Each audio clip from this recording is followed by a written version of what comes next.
A single father applied for a night janitor job because it was the only shift that still let him walk his daughter to school. But when billionaire CEO Claire Whitmore saw the name Ethan Cole, her hand froze over the rejection file. 8 years earlier, before the glass tower, the private jets, and the billion-dollar company, a stranger had crossed Pittsburgh before dawn to return the one thing that could save her future. She never forgot his face. She never found him again.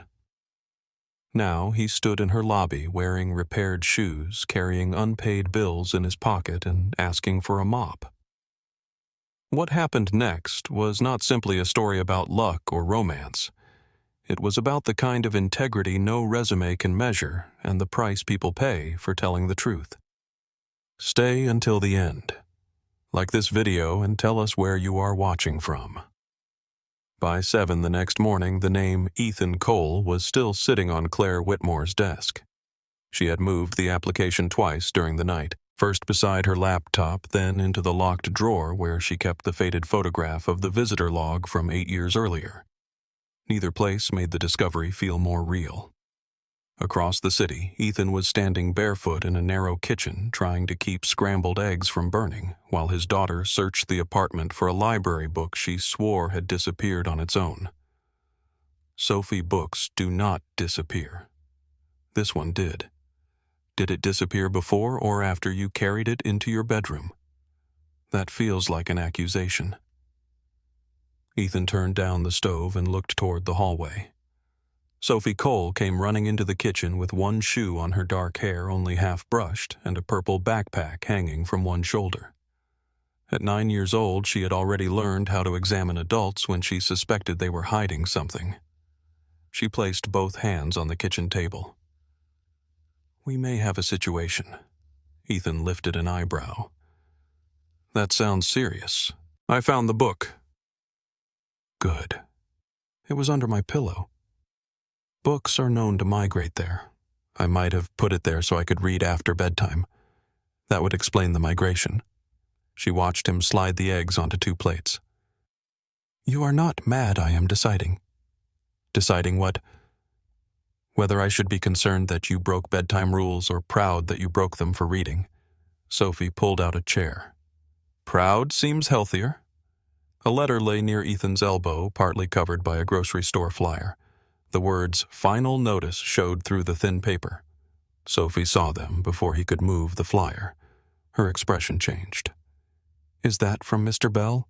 Ethan folded the letter once and placed it beneath a stack of coupons. "It is nothing you need to worry about. You say that when it is something. I also say it when you leave cereal bowls in the sink. That does not make it convincing." He set her plate in front of her and sat down. The kitchen was small enough that his knees almost touched hers beneath the table. Morning light came through a window above the sink, catching the chipped paint along the frame. Outside, a city bus groaned to a stop at the corner. Someone shouted from the sidewalk. A delivery truck rattled over a pothole that the neighborhood had complained about for 2 winters. The apartment was not much, but it was theirs. Ethan had repaired the cabinet hinges himself. He had replaced the broken light fixture in the hall with one he found at a salvage store. Sophie's drawings covered the refrigerator door held in place by magnets shaped like Pittsburgh bridges. On the wall beside the pantry hung a photograph of Sophie's mother. Hannah was laughing in the picture, her head turned away from the camera as wind caught her hair. Sophie had been 4 when the accident happened. She remembered the sound of her mother's singing more clearly than she remembered her face. Ethan remembered everything. He remembered the highway patrol officer standing outside their old apartment.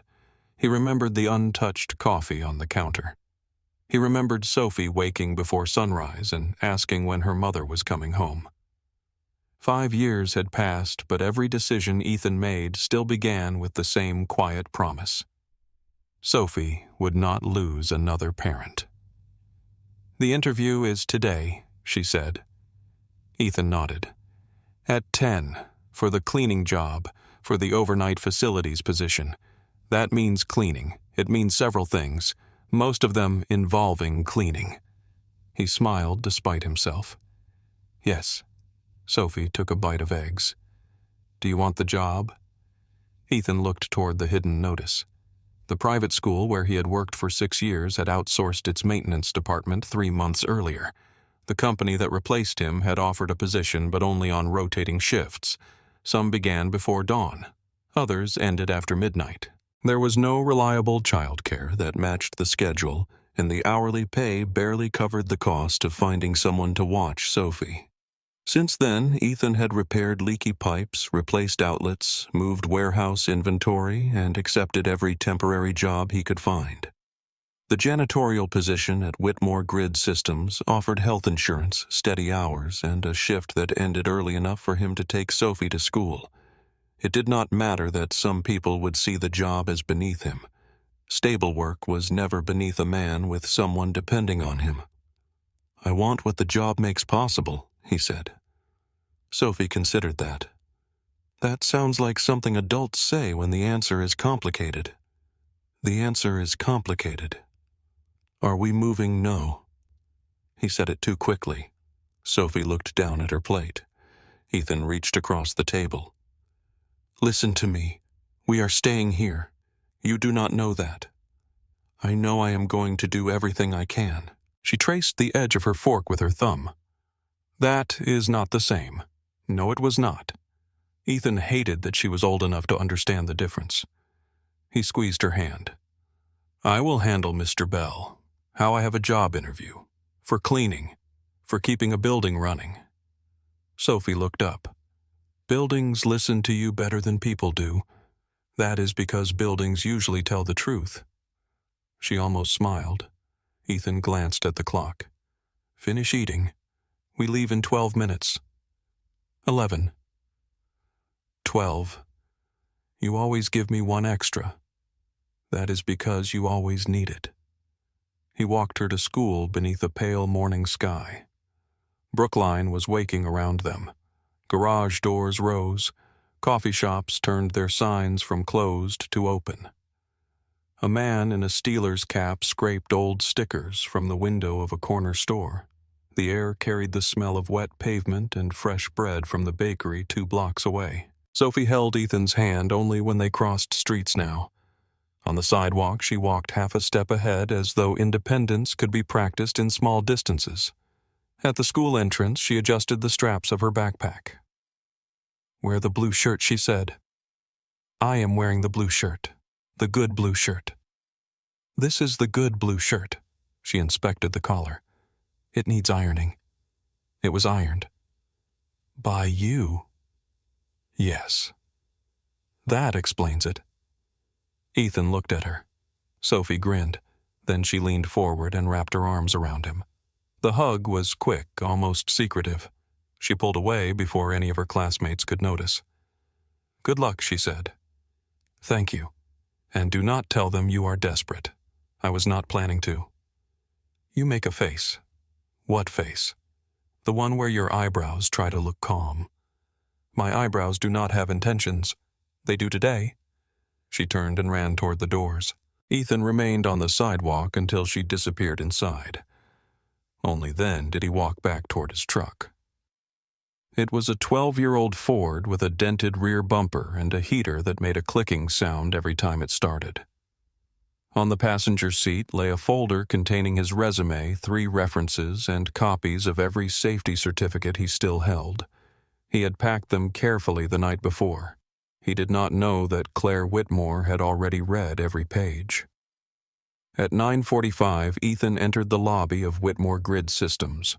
The building rose above the financial district in glass and steel, its lower floors wrapped around a wide public atrium. A wall-sized display showed solar fields, battery installations, and energy networks across the country.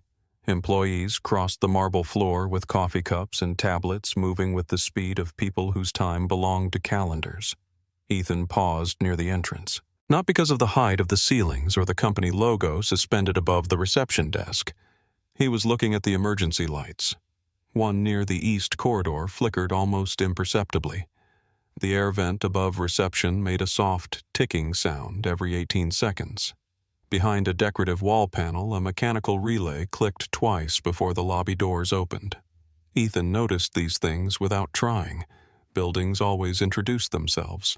A receptionist asked for his name. Ethan Cole, 10 o'clock interview. She checked the screen. Her expression shifted. Mr. Cole, someone will be down for you. Facilities. She looked at the screen again. Executive administration. Ethan glanced toward the elevators. I think there may be a mistake. Before the receptionist could answer, Vanessa Lane crossed the lobby. She wore a gray suit, carried a tablet, and had the expression of someone who had already completed half a day before most people finished breakfast. Mr. Cole. Yes, I am Vanessa Lane, Ms. Whitmore's executive assistant. Ethan waited for the explanation. Vanessa did not give one. Please, come with me.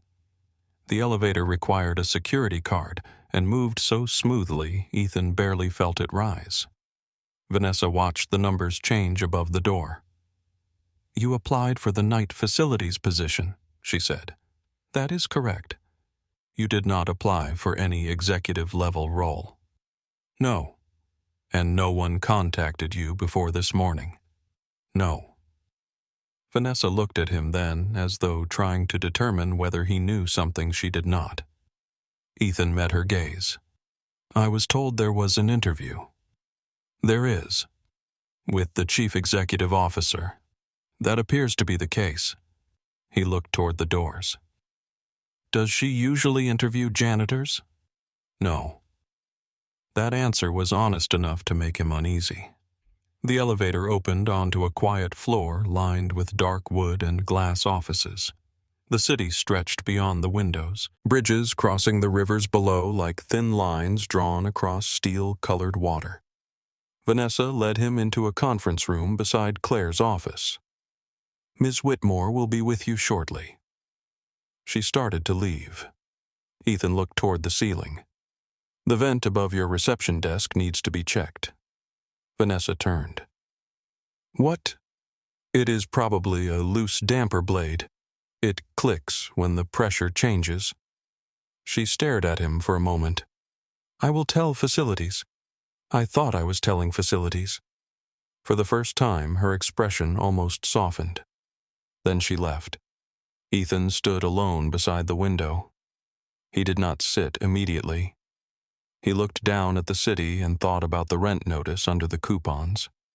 He thought about Sophie's face when she asked whether they were moving. He thought about the blue shirt she had tried to smooth with her palm before running into school. A door opened behind him. Mr. Cole. The voice was calm, low, and familiar in a way he could not place. Ethan turned. Claire Whitmore stood in the doorway. He knew her face. Anyone who lived in Pittsburgh knew her face. She had appeared on magazine covers, business programs, and giant banners hanging from the convention center. She had built Whitmore Grid Systems from a rented workspace into one of the country's most valuable clean energy companies before turning 35. In photographs, she always looked composed. In person, she looked as though she had not slept. Ms. Whitmore. Please sit. Ethan took the chair across from her. Claire did not move behind the desk. She sat in the chair opposite him, leaving only a low table between them. That choice did not erase who held the power in the room, but Ethan noticed that she had made it. He placed his folder on his knee. I believe my application may have been routed incorrectly. It was routed correctly. I applied for facilities. I know. He waited. Claire studied his face. The years had changed him. There were faint lines around his eyes now. His hair was shorter. The scar above his eyebrow had faded. But the stillness was the same. 8 years earlier, he had stood in a dim apartment hallway soaked through by rain, holding her missing bag as though returning it required no explanation. Now he sat in front of her with both hands resting on the folder, neither nervous nor impressed. Claire felt something in her chest tighten. Do you remember a storm 8 years ago? She asked. Ethan's expression did not change. You may need to be more specific. Pittsburgh has had several. A bus route near the University District. a black canvas bag, a notebook with a broken red band. His eyes narrowed slightly. Claire continued. You found an address written inside the front cover. You took 2 buses, then walked the rest of the way because service had stopped. You arrived at an apartment building at 3:58 in the morning. The room became very quiet. Ethan looked at her more carefully. Claire saw the memory move through him. Not recognition at first. Reconstruction. A young woman standing barefoot in a hallway, damp hair, a borrowed sweatshirt, a face pale with panic and exhaustion. He leaned back. That was you. It was not a question. Claire nodded. Ethan looked around the office, then through the glass wall toward the city. I did not know. I know. You built all this from what was in that notebook? Not from the notebook alone. But it mattered. It contained 7 months of work. The calculations for the battery core design. Every failed version. Every correction. I had a meeting with investors 4 hours after you returned it. Did the meeting go well? Claire glanced toward the skyline. They invested. Ethan absorbed that without visible awe. I am glad. Claire almost laughed. You are glad. Yes. That is all. What should I say? I have spent 8 years trying to find you. His brow tightened.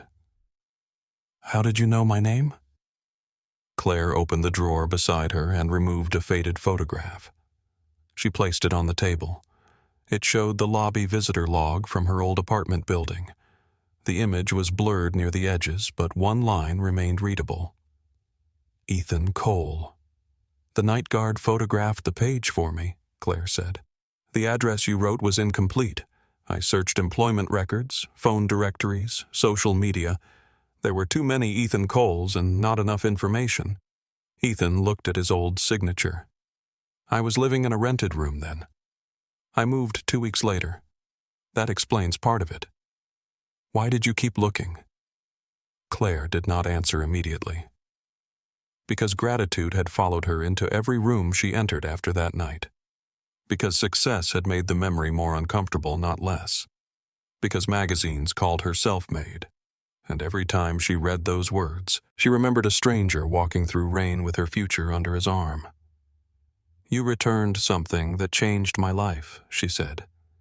It was your bag. It was more than a bag. It was still yours. You refused money you probably needed. Ethan's mouth moved slightly, not quite a smile. You had $40. I remember. You looked like that was all you had. It was. Then I made the right decision. Claire looked at him. No pride, no performance. He said it with the same calm certainty a person might use to describe turning off a stove before leaving the house. She had spent 8 years building meaning around that night. Ethan had simply done what he believed anyone should do. Claire glanced at the application on the table. You wrote that you need a shift that allows you to take your daughter to school. Ethan's posture changed almost invisibly. Yes. How old is she? 9. And you are raising her alone? Yes. Claire did not ask what happened to Sophie's mother. The absence in his voice told her enough for now. The facilities position is still available, she said. But I asked you here because I want to discuss another role. Ethan's expression became guarded. Claire opened a project folder. Whitmore Grid Systems is preparing to launch an energy installation at Allegheny Heights. 4 residential towers near the Monongahela River. 386 households. I have driven past it. The buildings were constructed in the early 1970s. The electrical systems have been repaired, expanded, and partially replaced for more than 50 years. Our engineers are working from current architectural plans. Ethan looked at the site map she placed between them. Current plans for old buildings are usually descriptions of what someone hoped was there. Claire's eyes lifted. That is why I am talking to you. She explained the role. 30 days as field operations coordinator. He would compare physical conditions against the plans, verify materials, document discrepancies, coordinate access with residents, and report safety concerns to the engineering team. The compensation was more than 3 times the janitorial wage. Ethan did not touch the folder. You read my resume. Several times. And you believe school maintenance qualifies me to question your engineers. I believe 12 years inside aging buildings may help you notice things they cannot see from a drawing. That is not the same as hiring me. No. Hiring you is the next step. He looked at her for a long moment. This is because of the notebook. I asked to meet you because of the notebook. Then we agree. Claire leaned forward. No, we do not. There was steel in her voice now. The notebook brought your application to my attention.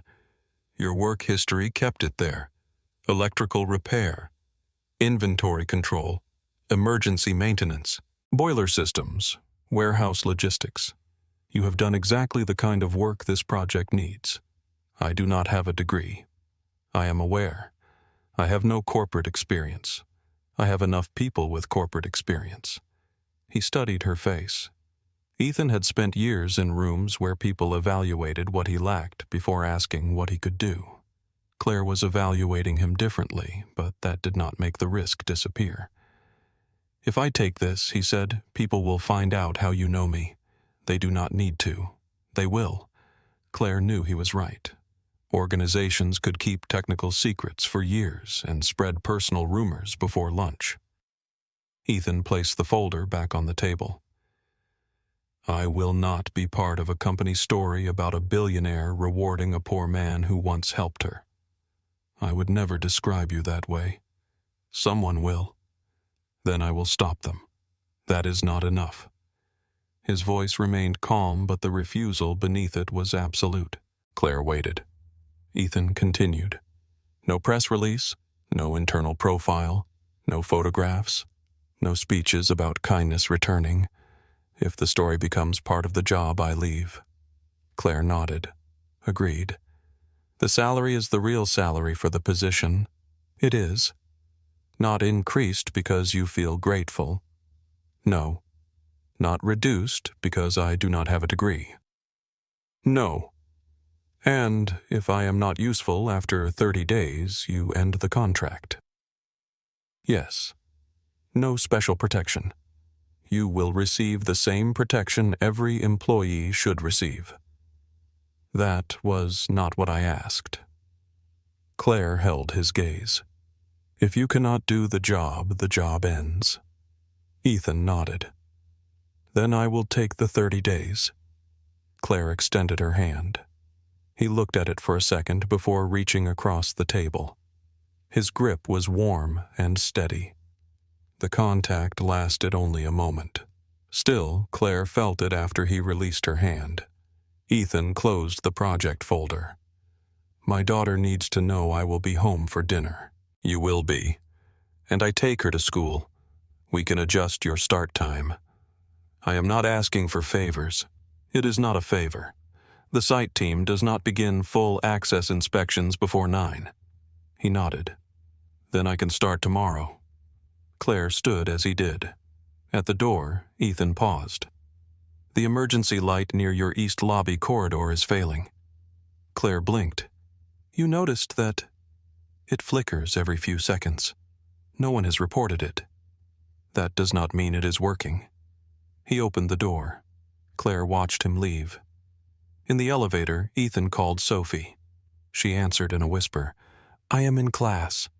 Then why did you answer? You only call during school if something happened.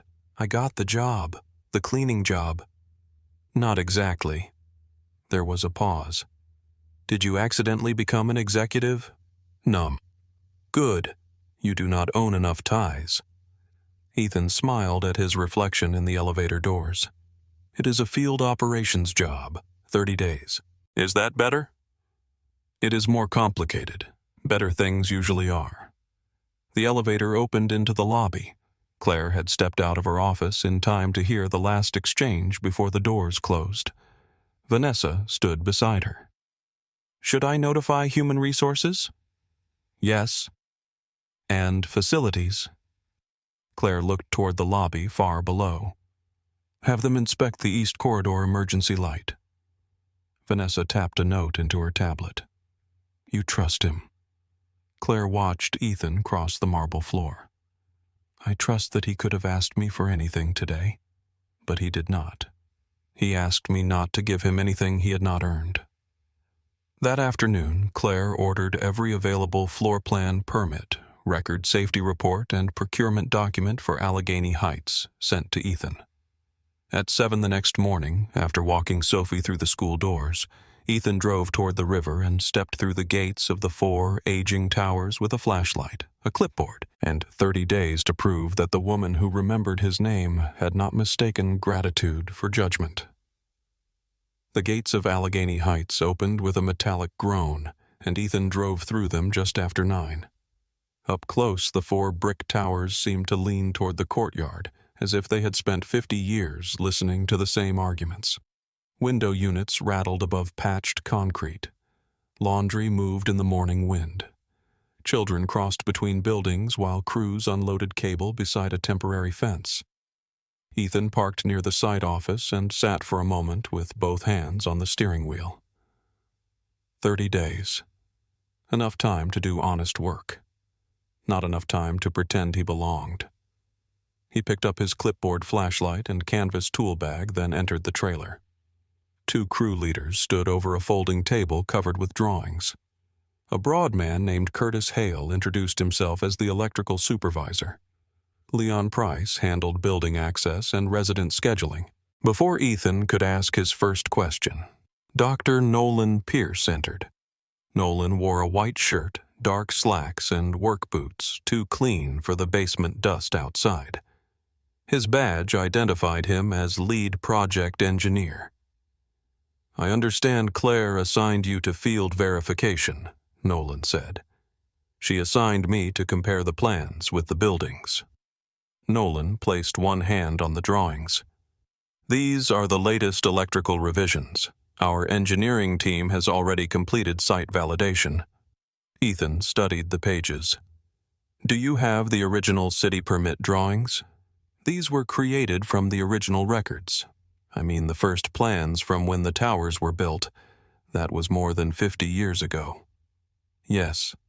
They may not exist in a usable form. They may show what was there before everyone started changing it." Nolan glanced toward Curtis. "The current documents are sufficient." Ethan nodded once. "I still want the originals." A small silence followed. "You are here to identify access problems, inventory, discrepancies, and visible conflicts," Nolan said. "Engineering interpretation remains with my team." "I understand." Ethan lifted the Tower 3 floor plan. "Who has the utility room keys?" Leon pointed across the courtyard. "Maria Delgado. Community office beside the laundry building." Maria was behind a crowded desk when Ethan entered. 3 telephones were ringing, and a maintenance board covered one wall with notes under plumbing, heating, elevators, and electrical service. She ended one call and looked him over. "Contractor temporary field coordinator. That means contractor with a longer title." Ethan accepted the correction. "I need access to the utility rooms. Everyone needs access. Then nobody tells me when they leave a door open. I will sign in and out. They all say that. I will write down every room every time and who was with me." Her eyes narrowed. "You planning to touch anything?" "Not without telling you." "What are you looking for?" "The difference between the drawings and the building." Maria leaned back. "Start with Tower 3. The basement floods first. The elevator fails most often. The emergency lights on the 4th floor blink when the laundry dryers are all running." "Did the engineers ask you about that?" "No." "What else did they not ask?" Some of the resistance left her face. She pulled a hand-drawn map from beneath a stack of work orders. Red circles marked rooms that grew hot in summer. Blue lines showed old water paths. Small black stars identified apartments where residents used powered medical equipment. Ethan copied every mark. When he finished, Maria handed him a heavy ring of keys. "You lose those, I change every lock and send the invoice to your company. I believe you. You should." The first 3 days produced nothing dramatic. Ethan walked every floor of every tower. He opened utility closets, measured panel clearances, traced conduit runs, and noted where new drywall covered older access points. The buildings had not been maintained according to one plan. They had been kept alive by hundreds of small decisions made by people responding to whatever failed next.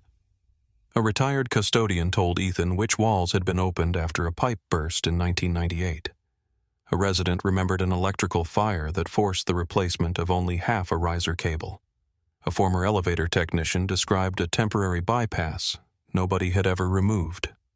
At night, Ethan transferred his notes into the project server from his kitchen table while Sophie read beside him.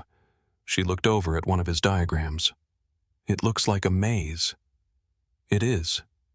Where is the end?" "There may not be one. That is a bad maze. That is an old building." By the 4th morning, some of the crew had stopped calling him the new coordinator. They called him Ethan. Nolan still called him Mr. Cole. The first serious discrepancy appeared in the basement of Tower 3. The installation plan showed the new battery distribution node connecting to a continuous feeder on the east wall. Ethan removed an access cover and found a repair sleeve. He followed the cable behind a patched wall, then asked Curtis to isolate the circuit. When the panel came away, dust spilled across the floor. The feeder had been spliced twice. The middle section was a lighter gauge than the cable on either side. Curtis crouched beside him. That should not be there. No, could have been temporary. Temporary things become permanent when the lights stay on. They tested the cable and documented the readings. Under normal demand, the splice remained within range. Under the projected maximum load, the lighter section would heat faster than the rest. Not enough to fail on launch day. Enough to damage the insulation over time. Ethan filed a report before lunch. Nolan replied within the hour. "The gauge variation falls within the system's safety tolerance. Installation may proceed as designed." Ethan read the message twice, then walked to the engineering trailer. Nolan stood before a monitor displaying a 3-dimensional model of the battery room. "You saw my report?" Ethan said. I responded. "The model assumes a continuous feeder. The model includes load tolerance. The wall includes 2 splices and a lighter cable." Nolan turned from the screen. "I understand the condition. You have not seen it. I have seen the photographs. That is not the same." Nolan's face remained controlled. "We cannot redesign an installation every time an old building contains an imperfect repair. I did not ask you to redesign it. What are you asking?" "Come look at the cable. My schedule is full. It is 1 flight down. I reviewed the data. The data came from a building your model says does not exist." Curtis stopped sorting tools at the other end of the trailer. Nolan stepped closer. "You were hired to document field conditions. You were not hired to challenge engineering authority. I am challenging a wire. You are challenging my conclusion. Only because the wire cannot." The silence sharpened. "Do not confuse access with expertise," Nolan said. Ethan picked up his clipboard. "I don't." He left the trailer. Claire arrived that afternoon without warning. A black company car stopped near the courtyard, and workers immediately stood straighter. Vanessa stepped out first. Claire followed in a navy coat and shoes poorly chosen for cracked concrete. Ethan saw her from the 2nd-floor landing. He was kneeling beside an open panel with a young technician named Marcus. "What does that mark tell you?" Ethan asked. Marcus examined the copper connection. Heat. And the corrosion above it. Water. Old or active? Marcus checked the wall with a moisture sensor. "Old. Write down why you believe that." Claire had reached the landing. Marcus noticed her and nearly dropped the meter. "Finish what you were doing," Claire said. He looked at Ethan. Document the reading, Ethan told him. Marcus returned to work. You could have given him the answer, Claire said quietly. He would remember mine until lunch, and his own longer. Ethan showed her the hidden splice, the blocked service spaces, and the conflict between Maria's flood map and the official drainage notes. At the basement wall, Claire crouched to see the lighter cable. How serious is it? It will probably work during the launch. That was not my question. Ethan looked at her. How serious, she repeated. If the system carries sustained load, this section runs hotter. Heat damages insulation. Damaged insulation becomes a fire risk.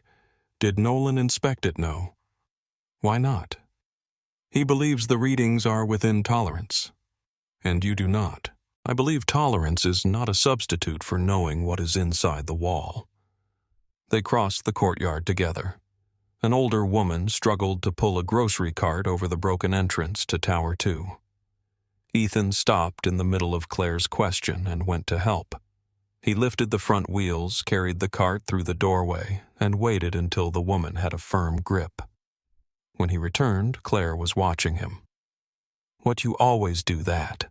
Do what leave conversations to help strangers. She had 6 bags and a broken threshold. You crossed the city for a stranger's notebook. You were crying in a hallway. I was not crying. You were very committed to looking like someone who had been. Claire laughed. The sound came so suddenly that a child nearby turned to look. Ethan smiled before he could stop himself. For a few seconds, she was not the billionaire whose name covered the building downtown. She was simply a woman laughing in the afternoon wind. Vanessa approached with a tablet and reminded Claire of a call. The moment closed. Send me the full feeder report, Claire said. I sent it through the project system. Send it directly. That will look like I am going around Nolan. You are giving the chief executive officer information about a safety concern. That is a polished way of saying the same thing. Claire held his gaze. Send it anyway. That evening, a scheduled inspection ran late. By 6:15, rain tapped against the trailer windows. Ethan checked his phone and saw 3 missed calls from Sophie's after-school program. He grabbed his jacket. Claire, who had stayed to review the updated map, looked up. Is something wrong? I need to pick up my daughter. My car can take you. I have a truck. You also have 12 minutes. He looked at the clock. Claire picked up the site folder. I still need you to explain the Tower 4 notes. That can wait. Then I am coming with you. The driver reached Sophie's school 14 minutes later. Sophie stood beneath the entrance awning with her backpack on and her arms folded. You are late, she told Ethan. I know. Then she noticed Claire. Who is that? Claire, Claire said. Sophie looked at Ethan. Your boss. Technically. Claire nodded. Technically. Does technically mean yes? Usually. The rain strengthened, so the 3 of them crossed to a diner while the driver waited outside. Sophie ordered grilled cheese and tomato soup. Ethan ordered coffee. Claire said she was not hungry. Sophie looked at the apple pie near the register. Dad says people make bad decisions when they are hungry. Ethan rubbed a hand over his face. I have never said that to a billionaire. You say it to me. You are not a billionaire. Neither are you. Claire lowered the menu to hide a smile. I will have the pie. While Sophie worked on multiplication problems, Ethan spread the Tower 4 map beside the napkin dispenser. Claire leaned closer as he explained how the laundry circuits overlapped with emergency lighting. Her shoulder touched his. Neither moved at first. Then Ethan shifted the map. Claire noticed the wedding ring he still wore. It was plain and scratched its surface worn smooth by years. Sophie looked up. Are you married? Ethan nearly choked on his coffee. Sophie. What? She has no ring, Claire answered gently. No. Were you? No. Sophie returned to her worksheet. Claire looked at Ethan. She gets that from her mother, he said quietly. The words carried an absence Claire did not ask him to explain. She took a bite of pie. Sophie was right about what Sophie asked. I was hungry. At the curb, Claire crouched to Sophie's height. It was nice meeting you. Sophie studied her. You look different on television. Better or worse? More tired. Ethan closed his eyes. Claire laughed again. When Sophie climbed into the truck, Claire remained beneath the diner awning with Ethan. Thank you for letting me interrupt your evening. You invited yourself. That is true. You also paid for dinner. I own the company that made us late. That is not how dinner works. It worked tonight. For a moment, the street noise seemed farther away. Then Claire's driver opened the car door. Send me the report, she said. I will. The second serious discrepancy appeared 2 days later. A shipment record showed that Tower 1 had received 16 battery interface modules rated for the high-temperature environment near the boiler room. Ethan checked the installed units. The model numbers differed by only 2 digits. He opened the manufacturer's specifications. The installed modules carried a thermal rating 15% lower than the units listed on the invoice. He checked another cabinet, the same mismatch, then another. By noon, he had found lower-rated modules in 3 locations. The storage boxes carried labels for the correct parts, but the serial numbers inside did not match the packing list. Ethan called Curtis into the room. Curtis read the specifications twice. They shipped the wrong modules. Maybe. You think someone changed them? I think the company paid for one thing and received another. They documented the serial numbers and delivery records. Ethan carried the evidence to Nolan. The engineer reviewed the photographs without sitting down. The thermal difference is marginal. It is 15%. The system is not designed to operate at full sustained load. The boiler room runs hot before the batteries turn on.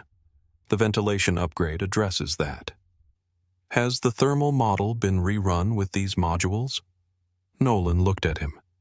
I will take it under consideration. That means no. That means this conversation is finished. Ethan did not move. What happens during a summer outage? The safety margins account for environmental variation. Not with parts that are not in your model. You are outside your scope. The modules are inside the building. Nolan placed the photographs on the desk. Submit your report through the proper channel. I will. Then allow qualified people to evaluate it. Ethan gathered the photographs. I have been waiting for one of them to come downstairs. He returned to his desk and wrote for 3 hours.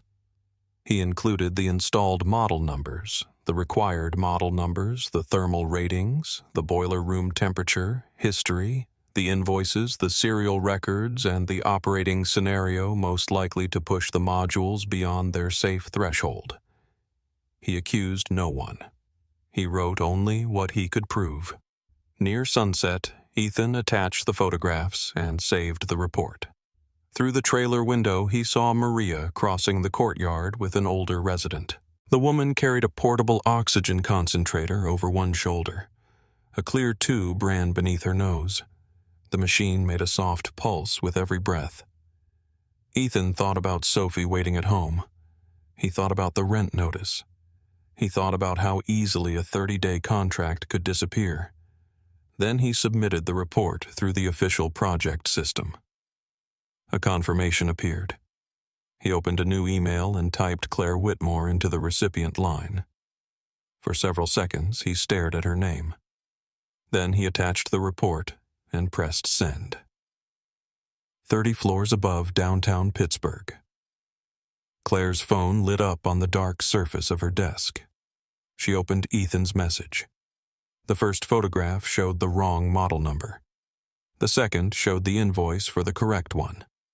By the time she reached the thermal failure scenario on the final page, the office around her had gone silent. By 8 the next morning, Ethan's report had already changed shape. The document he submitted contained photographs, model numbers, temperature limits, delivery records, and a clear operating scenario. It made no accusation. It asked for a physical inspection before the system was activated. The summary circulating among senior staff contained none of that detail. Its subject line read, "Operational Concerns, raised by temporary field coordinator." Claire read the sentence twice. The wording made the evidence sound personal. Not incorrect components, not mismatched invoices, not a potential thermal failure. Concerns raised by Ethan Cole. Grant Mercer had replied to the message at 6:30 in the morning. Mr. Cole's assigned role is field coordination and inventory support. Engineering risk assessments remain under the authority of Dr. Pierce. The reported variation has been reviewed and determined to fall within acceptable design margins. Nolan had added one sentence beneath it. No change to the installation schedule is recommended. Claire looked through the glass wall of her office. Pittsburgh was turning silver beneath a low sky. Morning traffic moved across the bridges. From 30 floors above the city, Allegheny Heights was only a distant cluster of brick buildings near the river. From that height, no one could see the woman carrying an oxygen concentrator through the courtyard. No one could hear the emergency lights flicker. No one could feel the heat around a battery module installed beside an old boiler room. Claire pressed the call button on her desk. "Vanessa, get Grant and Nolan in here. They are both in the funding review meeting." "Move it." Vanessa paused. "Claire, the investors joined from London. Then they can wait in London." Grant entered 12 minutes later with Nolan behind him. Grant Mercer never seemed hurried. Even when he crossed an office at twice his usual speed, his jacket remained smooth and his expression remained composed. He placed a tablet on Claire's desk. "I assume this is about Cole's report. It is about the components in his report. Nolan has reviewed the specifications." Claire looked at Nolan. "Did you physically inspect the installed modules? I reviewed the manufacturer data and Ethan's photographs." "That was not my question." Nolan shifted his weight. "No." "Why?" "The difference does not justify stopping active installation work." Claire turned her laptop toward them. "The installed units have a lower thermal rating. The design includes a substantial safety margin." "Does the design include those units?" Nolan's silence answered before he did. "The model can be updated." "Has it been updated?" "Not yet." Grant stepped closer. "We need to keep this in proportion. The difference is not ideal, but nothing in the current data demonstrates an immediate hazard." Claire looked at him. "The company paid for the correct parts. That is a procurement matter. The wrong parts were installed in occupied buildings. That is still being reviewed. No one reviewed the actual parts." Grant's expression tightened slightly. "The launch is 3 weeks away. We have investors watching every milestone. If we halt work each time a field employee identifies a variance, the project will never finish." "A field employee. That is his role. He found something your engineering process missed, and Nolan has evaluated it. From a photograph." Nolan spoke before Grant could respond. "Claire, Ethan is experienced with building maintenance. That does not make him qualified to determine system safety." "No," Claire said. "But it may make him qualified to recognize when the wrong component is sitting in front of him." The room grew quiet. Grant picked up his tablet. "I will arrange an internal procurement review. Until then, installation continues." Claire leaned back. "You are not authorized to make that decision alone. Neither are you not when stopping the project affects the funding agreement." Claire held his gaze. Grant had been with Whitmore Grid Systems for 7 years. He had negotiated 3 major financing rounds, protected the company through a patent dispute, and once kept payroll moving during a quarter when their largest investor delayed payment without warning. He was not careless. He was afraid of disorder. He simply knew how to make fear sound like policy. "I want a written review by noon," Claire said. "You will have one. And I want someone to inspect the actual modules." Nolan looked toward Grant. Claire saw it. A brief glance, but enough. "Today," she said. Grant picked up the tablet. "We will manage it." After they left, Vanessa stepped into the office. "You do not believe them." Claire looked at Ethan's photographs. I believe they know exactly how much they want the report to matter. At Allegheny Heights, Ethan knew nothing about the meeting. He spent the morning checking serial numbers in Tower 2. By lunch, 3 workers had stopped talking when he entered the trailer. A 4th looked at him, then looked away. Curtis finally closed the door. You should know what people are saying. Ethan continued writing in his notebook. I probably should not. They think Claire created this position for you. She did create the position. You know what I mean. Ethan looked up. Curtis lowered his voice. The story is that you two have some personal history. That you sent the report directly to her because you are trying to make yourself look necessary. Who started it? No one starts these things. They just arrive. That is convenient. Someone from headquarters called Nolan this morning. After that, people started hearing details they were not supposed to know. Ethan capped his pen. What details? That Claire brought you in outside normal hiring. That you applied for a cleaning job. That you do not have a degree. All of that is true. That is not the way they are telling it. Ethan looked through the trailer window. Across the courtyard, Maria was helping 2 residents fill out temporary access forms. A child pushed a toy truck through dust near the construction fence. The rumor did not change the module numbers. It did not change the invoice. Still, it changed the room around him. By afternoon, Nolan had assigned another technician to verify the Tower 2 inventory without telling Ethan. The technician repeated Ethan's count. 4 lower-rated modules.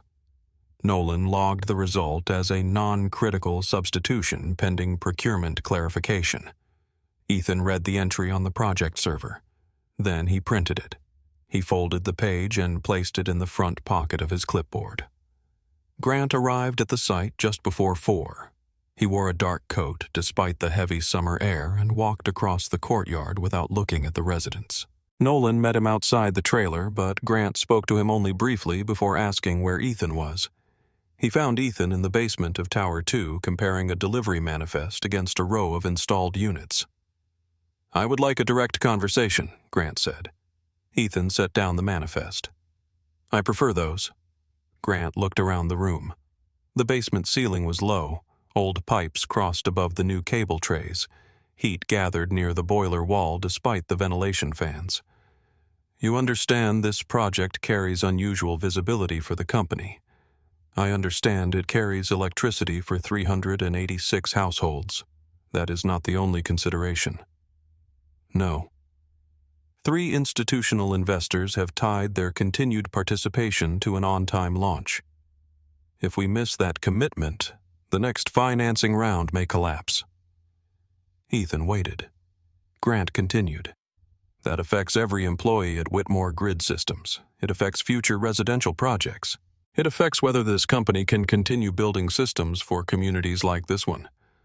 The wrong components affect this community now. Nolan believes the difference is within tolerance. Nolan has not inspected them. He reviewed the technical information. Not the temperature in this room. Grant glanced toward the boiler pipes. I am not questioning your intentions. That usually means the next sentence will question everything else. Grant's jaw tightened. I am questioning whether you understand the consequences of escalating an issue before the engineering team has completed its assessment. I gave the engineering team the issue, and you sent it directly to Claire, after Nolan dismissed it. That is not your decision to make. No. The report was my decision. What Claire does with it is hers. Grant stepped closer. A company cannot function when every employee decides normal authority no longer applies to him. A system cannot function when normal authority refuses to look at the parts inside it. For the first time, Grant's composure slipped. You have been here less than 3 weeks. That is how long it took to find them. Grant studied him. You believe everyone else is ignoring something obvious. I believe everyone else has reasons not to look too closely. That is an accusation. It is an observation. Grant looked at the rows of equipment. The company has spent 2 years preparing this launch. A public delay could send these buildings back to their old electrical system for years. Ethan followed his gaze. That would be bad. Yes, so would giving them a new system that fails when they need it. You do not know that it will fail. No. Ethan picked up the manufacturer's sheet. But I know these are not the parts your company promised to install. Grant did not answer. He left the basement without saying goodbye. The next morning, Claire asked Ethan to come to headquarters. He arrived shortly after 10 and found her standing beside the windows rather than behind her desk. The old photograph of the visitor log was no longer in the drawer. It rested beside his report. Claire turned when he entered. "Grant visited you." "Yes." He says the conversation became confrontational. He came to a basement in a wool coat. Despite the tension, her mouth almost moved toward a smile. It disappeared quickly. "The board has questions about the way you were hired. They should. They also have questions about your reports. They should read them." "Ethan." The sound of his name stopped him. Claire crossed the room. "I believe the component issue needs investigation, but I need you to step back from direct reporting for 48 hours. He looked at her. "Step back. Grant is arranging an internal review. The same Grant who told me the funding round matters more than the parts." That is not what he said. It was the only thing he came to say. Claire folded her arms. "I am trying to protect the review from becoming a debate about us. There is no us." The words landed harder than Ethan intended. Claire's face remained still. "You know what I mean." "Yes," he said. "I do. People are saying you were placed on this project because of our history. Every time you send something directly to me, they use it to dismiss the evidence. So I should stop sending evidence. I did not say that. You said step back for 48 hours. The installation continues during those 48 hours. Nolan has agreed not to energize the modules. He is still installing them." Claire took a breath. "If I suspend the project today without an independent technical finding, Grant will take the issue to the board. They may overrule me and remove you immediately. If the parts are wrong, why does removing me matter? Because I am trying to keep you in a position where you can finish the work." Ethan looked toward the report on her desk. "You told me to find what everyone else missed." "I know. I found it. And I am listening. You are asking me to be quiet. I am asking you to give me 2 days. That is a polished way of saying the same thing." Claire flinched. Ethan saw it and hated himself for using her own words against her. Still, he did not take them back. "You think this is easy for me?" she asked. "I think you have choices I do not. I am responsible for thousands of jobs, and I am responsible for one child." The room went still. Ethan lowered his voice. "I took this position because it gave Sophie a chance at stability. I know what losing it means. But if I put my name on those inspections and someone gets hurt, I still have to sit across from my daughter and tell her what I chose." Claire looked away. "Do you think I do not understand responsibility? I think money gives people better words for fear." The sentence hung between them. Claire's eyes returned to his. "That is not fair." "No." Ethan picked up his folder. "Neither is asking me to disappear when the facts become expensive. I am not asking you to disappear. It feels familiar from where I am standing." He left before the elevator doors could close on another argument. At 3:16 that afternoon, Ethan received an email from Human Resources. His access to the project server had been temporarily restricted pending review of documentation submitted beyond his assigned authority. His site responsibilities were reduced to inventory support. Nolan did not look at him when the message arrived. Curtis did. "This is wrong," Curtis said. Ethan closed the laptop. It is written politely. That does not make it right. No. He packed his local notes into the canvas bag. Maria found him near the gate. They sending you home? Not officially. That means yes, for now. She glanced toward Tower 1. My residents are asking whether the new system is safe. What are you telling them that the company says it is? Ethan looked at her. And what do you believe? Maria held his gaze.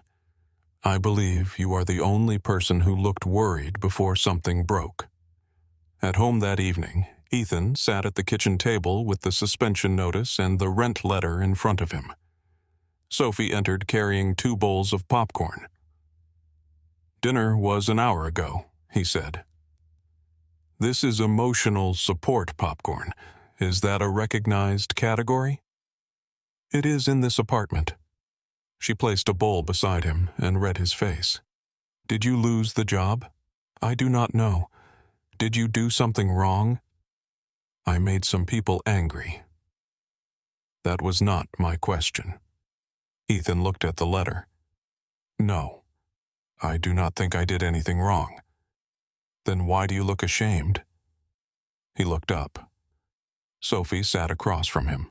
The room was quiet except for the refrigerator humming near the wall. Because doing the right thing does not always protect the people you love, Ethan said. She thought about that. Did Mom do the right thing? The question caught him completely unprepared. What do you mean? She went back to help that woman after the car accident. Ethan's throat tightened. Hannah had stopped on the highway after seeing another vehicle slide into the median. A second car lost control on the wet road. Sophie knew only pieces. Yes, he said. Was it worth it? He stared at his daughter. There was no safe answer. It mattered to the woman she helped. But Mom died. Yes. Sophie looked down at her popcorn. That is why you hate when people say everything happens for a reason. Ethan swallowed. Yes. She reached across the table and placed her hand over his. I do not want you to lose your job. I know. But I do not want those buildings to hurt people either. He turned his hand beneath hers and held it. You should not have to carry this. I already heard you and Claire talking about it at the diner. You were doing multiplication. I can multiply and listen. Across the city, Claire sat alone in her office with Ethan's report open on one screen and the board schedule on another. Vanessa stood in the doorway. Do you trust him? Claire did not answer immediately. Yes. Then why restrict him? I did not. Human Resources received authorization from Grant's office. Claire looked up sharply. Vanessa continued. Nolan requested it. Grant approved it. Claire reached for her phone, then stopped. If she reversed the decision immediately, Grant would claim she was protecting Ethan personally. If she left it in place, the project would continue without the only person insisting on physical verification. Claire looked at the faded visitor log beside the laptop. 8 years earlier, Ethan had carried her future through the rain because he believed losing it would hurt a stranger. Now she was asking him to trust a system that had already learned how to make his warning disappear. Outside, thunder rolled over the city. The storm reached Allegheny Heights shortly after midnight. Rain hammered the roofs and filled the gutters faster than the drains could clear them. Water moved across the courtyard in dark sheets. The old drainage system beneath Tower 3 backed up and moisture entered the lower utility corridor. At 1:15, the ventilation controls shut down after water reached an exterior relay. The basement temperature began to rise. At 2:47, one battery interface module exceeded its rated operating threshold. Voltage shifted through the connection point. The auxiliary breaker tripped. Emergency lights went dark across 3 floors. 2 elevators stopped between levels. On the 3rd floor, an oxygen concentrator lost building power. The backup generator engaged 11 minutes later. At 5:30 in the morning, Maria called Ethan. He answered before the second ring. What happened? She told him. When she finished, Ethan sat on the edge of his bed in the dark. The contractor says you inspected that panel, Maria said. I photographed the grounding connections 2 weeks ago. They are saying your access may have contributed. Did anyone inspect the interface module? Not yet. Ethan looked toward Sophie's closed bedroom door. He could call a lawyer. He could send every document he had saved and let someone else fight the company. He could protect the rent money he had not earned yet. He could walk away before the story around him became permanent. Instead, he opened the hall closet and took out his canvas tool bag. Sophie appeared behind him in her pajamas. Are you going back? Yes. Can they fire you? Yes. She stood silently for a moment. Did you tell the truth about the parts? Yes. Then they are not firing you because you were bad at your job. Ethan knelt and pulled her into his arms. No, they are firing you because you did it. He closed his eyes. At 7:15, Maria signed Ethan into the Allegheny Heights property log as an emergency technical consultant. An independent electrician from the building management company stood beside her as witness. Ethan entered the basement of Tower 3. The air smelled of wet concrete and overheated plastic. He opened the auxiliary cabinet, traced the damaged connection, and followed the voltage marks toward the interface module. Behind its clear inspection panel, a red thermal indicator was still flashing. The red thermal indicator blinked through the clear panel with the slow certainty of a warning that had been ignored too long. Ethan stood in the damp basement of Tower 3 and watched it pulse. Behind him, Maria held a flashlight while the independent electrician Daniel Ruiz checked the auxiliary breaker. Do not touch the module yet, Daniel said. We need to preserve the condition. Ethan nodded. He had already taken photographs from 3 angles. The cabinet showed no sign of tampering. The grounding connections he had inspected 2 weeks earlier remained sealed beneath the marked screws. Water had entered the lower corridor, but it had not reached the panel itself. The fault had begun somewhere else. Ethan opened his local copy of the installation diagram and traced the battery distribution line with one finger. The new system entered the old building through a series of interface modules. Each module controlled how power moved between the modern battery array and electrical infrastructure installed decades earlier. The auxiliary breaker had done exactly what it was designed to do. It had protected the building from an unstable voltage event. The question was, what had created that instability? Daniel connected a diagnostic reader to the panel. The breaker recorded the trip, he said. But not the source. The source is upstream. Ethan looked toward the interface cabinet. The lower-rated module sat inside it, still warm despite the system being offline for several hours. Maria moved the flashlight. Is that one of the parts you reported? Yes. The ones they said were safe. Ethan did not answer. He did not need to. Daniel checked the module casing with an infrared thermometer. 134 degrees. What is the current room temperature? Ethan asked. 86. And the upper limit on that model? Daniel looked at the manufacturer label. 122 under sustained load. Maria stared at the numbers. So it overheated. It crossed the rated threshold, Ethan said. We still need to prove what happened after that. He asked Daniel to witness each step. They photographed the cabinet seal. Daniel opened the access panel. Ethan connected a service cable to the module's internal diagnostic port. A small display appeared on his laptop. The module had stored sensor data from the previous 24 hours. Temperature, input voltage, output voltage, load demand, internal protection response. The log showed a gradual rise after the basement ventilation failed. For nearly an hour, the module remained inside its rated range. Then the building load increased. Emergency pumps activated. Residents continued drawing power during the storm. The module temperature climbed past its safe threshold. At 2:46, the device began reducing output to protect itself. At 2:47, the voltage became unstable. Seconds later, the auxiliary breaker tripped. Ethan stared at the sequence. It was not theory anymore. The failure had happened exactly as his report described. Daniel leaned closer. You called this before the storm 3 weeks ago, and they kept the parts installed. Yes.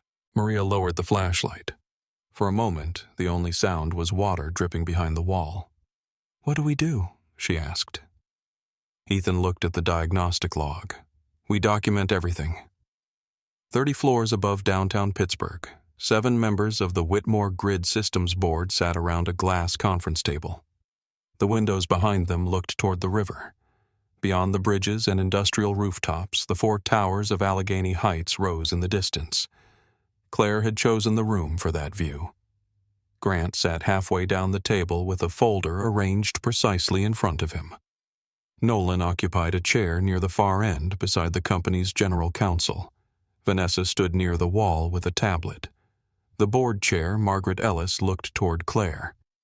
We are all here. Shall we begin? Claire nodded. Grant requested the meeting. He should present first. Grant opened his folder. He had slept less than 2 hours. The night before, after the outage report reached his office, he had returned to Ethan's original component analysis.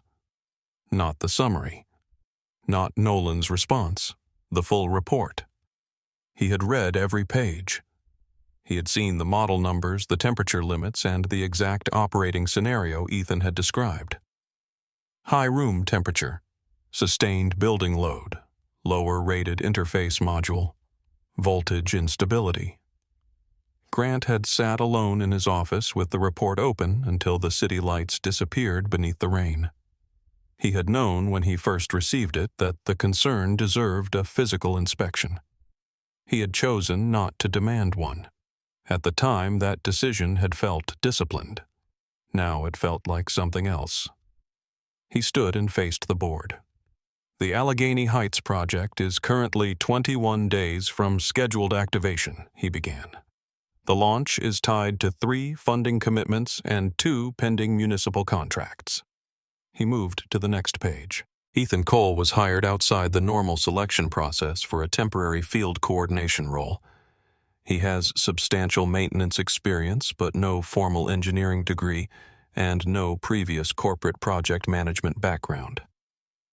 Claire watched his face. His delivery remained calm, but the certainty behind it had changed.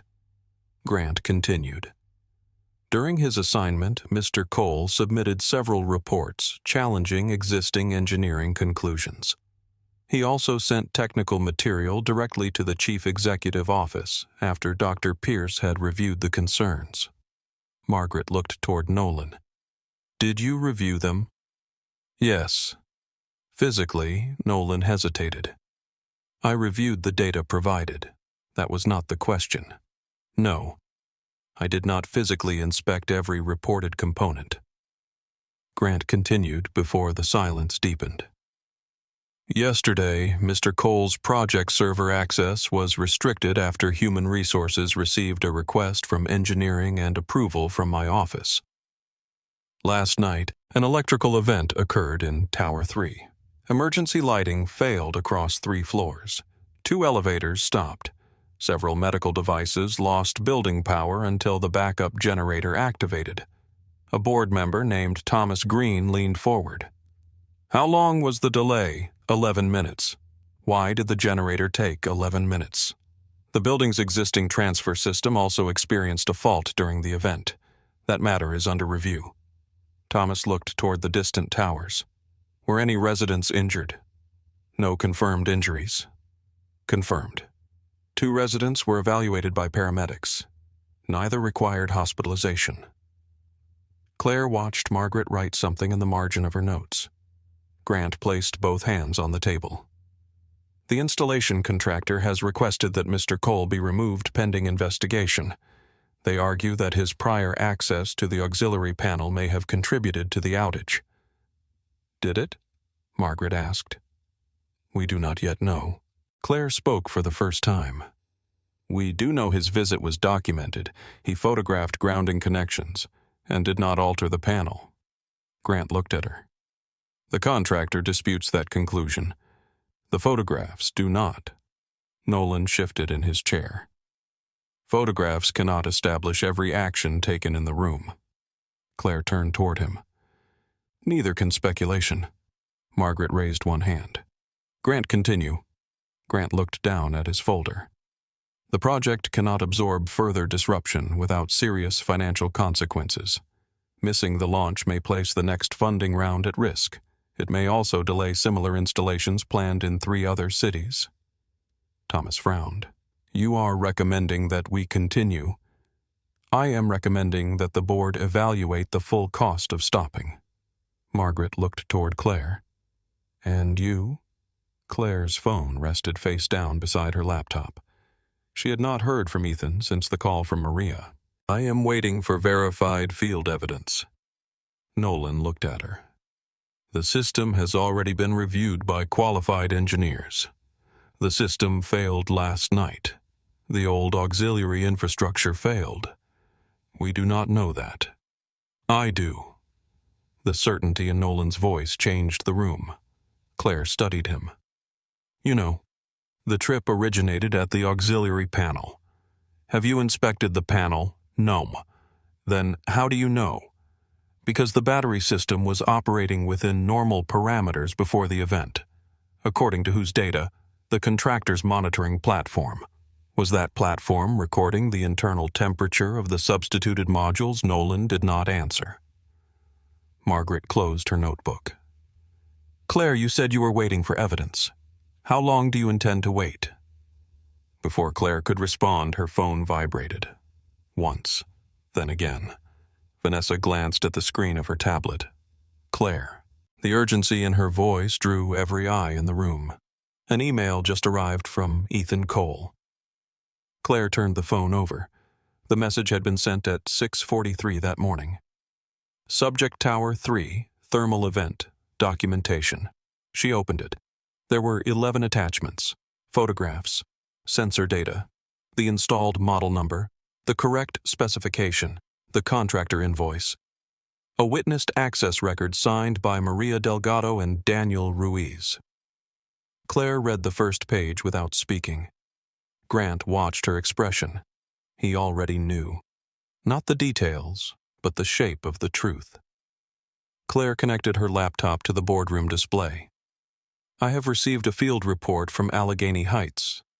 Nolan leaned forward. From Cole. Yes. His access was restricted. He entered under written authorization from building management with an independent electrician present. Grant looked at the timestamp. 6:43. Claire opened the first photograph.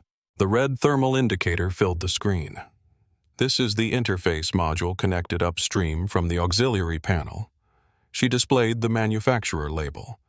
This model is rated for a lower operating temperature than the unit specified in our design. She moved to the invoice. Whitmore Grid Systems paid for the correct unit. Then she opened the diagnostic chart. A line climbed steadily across the screen. The room temperature rose after the ventilation failure. The module temperature followed. At 246, it crossed the rated threshold. At 247, output voltage became unstable. Seconds later, the auxiliary breaker tripped. Claire let the image remain. Thomas looked toward Nolan. Does this data come from the module itself? Yes, Nolan said quietly. Can it be altered? Not without leaving evidence in the system record. Is there evidence of alteration? Nolan stared at the screen. No.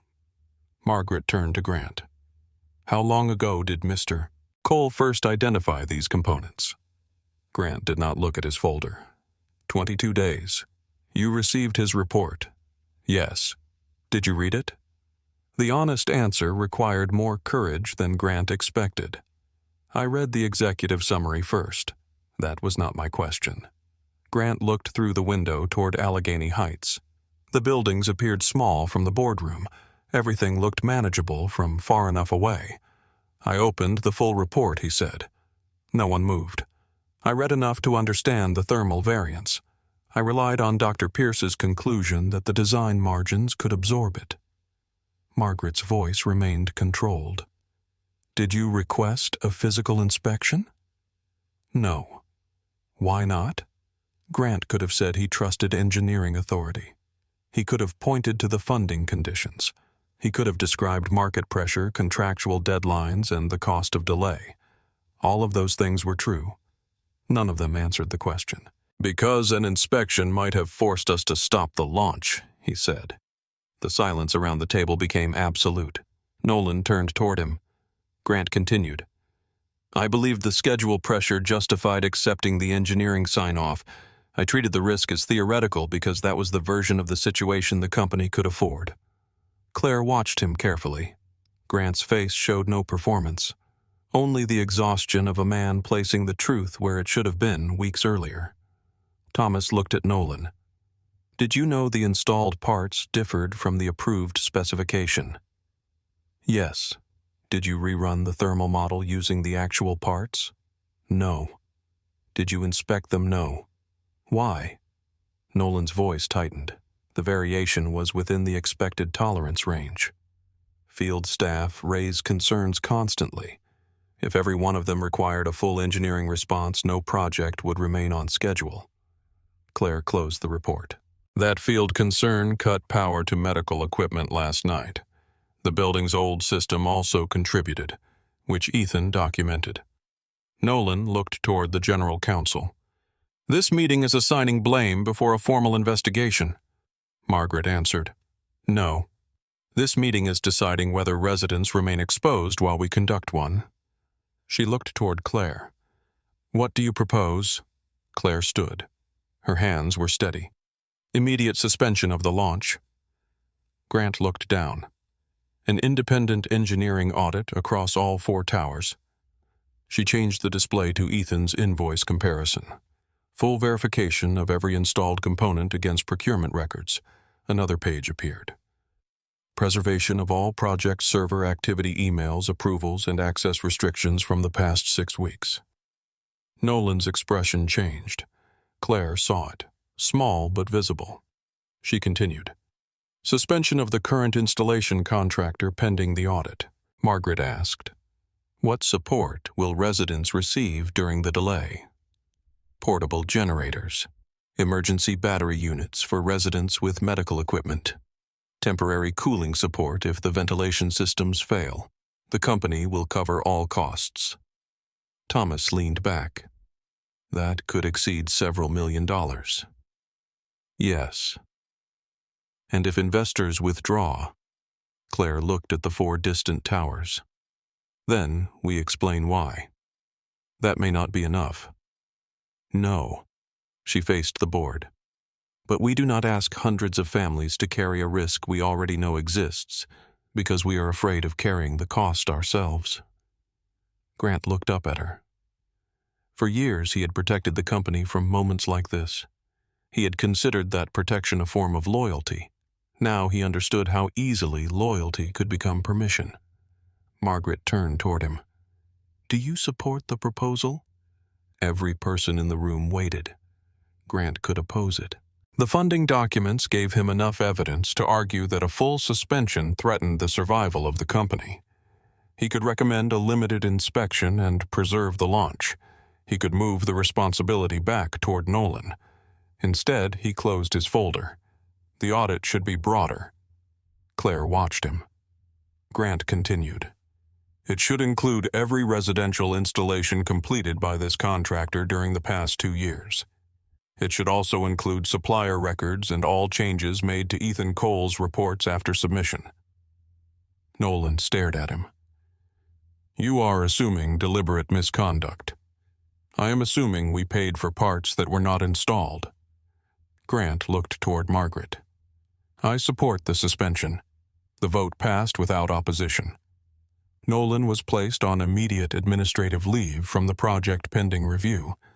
Grant requested that his own approval actions be included in the audit. By the time the meeting ended, the first independent inspectors were already driving toward Allegheny Heights. Claire remained in the boardroom after everyone else left. Vanessa stood near the door. "The investors are asking for a call. They can have one in an hour. The contractor's attorney is online too, in writing." Vanessa nodded. Claire picked up her phone and called Ethan. He answered from the basement steps. "The launch is suspended," she said. He closed his eyes. Good. The board approved a full independent audit. Good. Every component, every invoice, every server record. Ethan looked through the open basement door. Maria was speaking with 2 residents. Daniel was sealing the failed module inside an evidence container. Claire's voice softened. "I should have acted sooner." Ethan rested his arms on his knees. "You acted after the system failed. You had people telling you the system was safe, and one person telling me it was not. You needed proof. I had your report." Neither spoke for several seconds. Claire looked toward the city below. "I asked you to trust a process that was already being used to silence you." "Yes, I am sorry." Ethan rubbed the dust from his palm. He remembered their argument. Money gives people better words for fear. He had meant to wound her because he felt wounded. The words had not been entirely fair. They had not been entirely wrong either. "You stood there when it mattered," he said. "Barely. But you did." Claire leaned against the table. "Are you hurt?" "No." "And the residents?" "2 were evaluated. They are home." She exhaled. "What do you need at the site? Qualified inspectors, replacement medical battery units. Someone needs to check the old transfer switch before tonight. I will arrange all of it." "And Claire?" "Yes. Do not make me the story." Her eyes closed briefly. "I won't." The call ended. Ethan remained on the steps for another moment. Then Sophie's name appeared on his phone. He answered. "Are you at school? I am at lunch. You are not supposed to call during lunch. You called me during class yesterday. That was different. Did they fire you? No. Did they believe you?" Ethan looked at the red indicator still visible through the evidence container. "They believed the numbers. Is that the same? Today it is enough."